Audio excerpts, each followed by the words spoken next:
Morning, everybody. Yesterday we went to David Stanley's preview sale, meet up with all our mates, and a man came from Birmingham with a most unusual, well, a one-off Holt Zaffel Badger type plane, rebate plane, based on the appearance of a mitre plane, a bit deeper. It was the most interesting plane I've seen for years.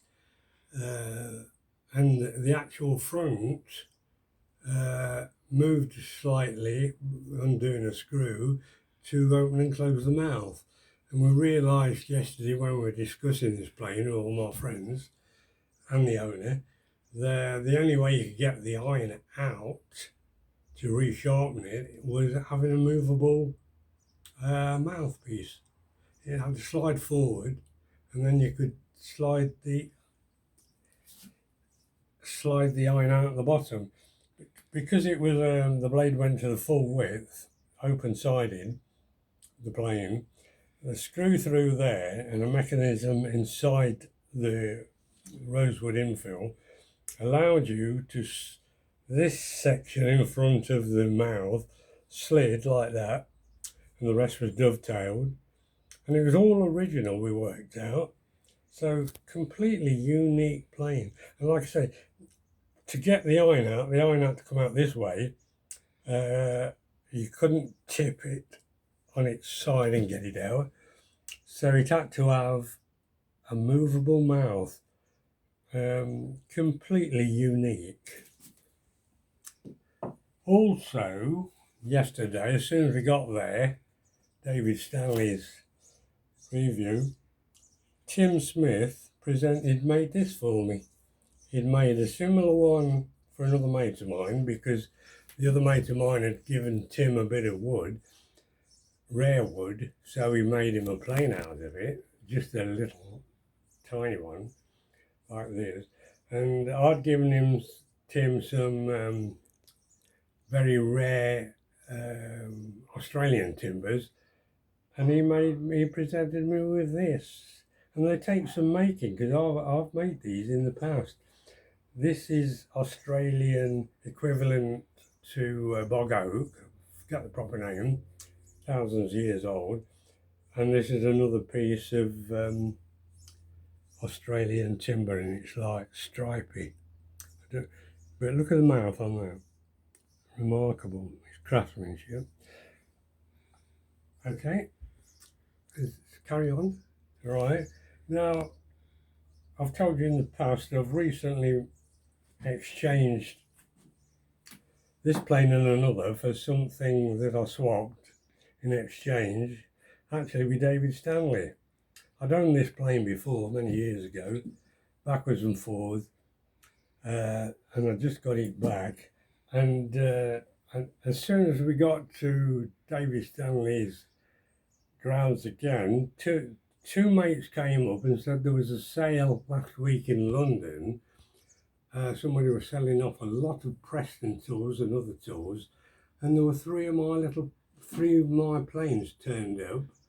One out of a 10 and saw, a 4-inch boxwood smoother, which Tim bought, and blow me, one of the three I made. This one here. I knew where all three planes were. One was in Scotland, there was Henry, I did a video about that. Another one I made for Bob Funnell, who's since died, and his son's got it. And the other one I made, and that went down south somewhere. So this is the one that went down south, just turned up.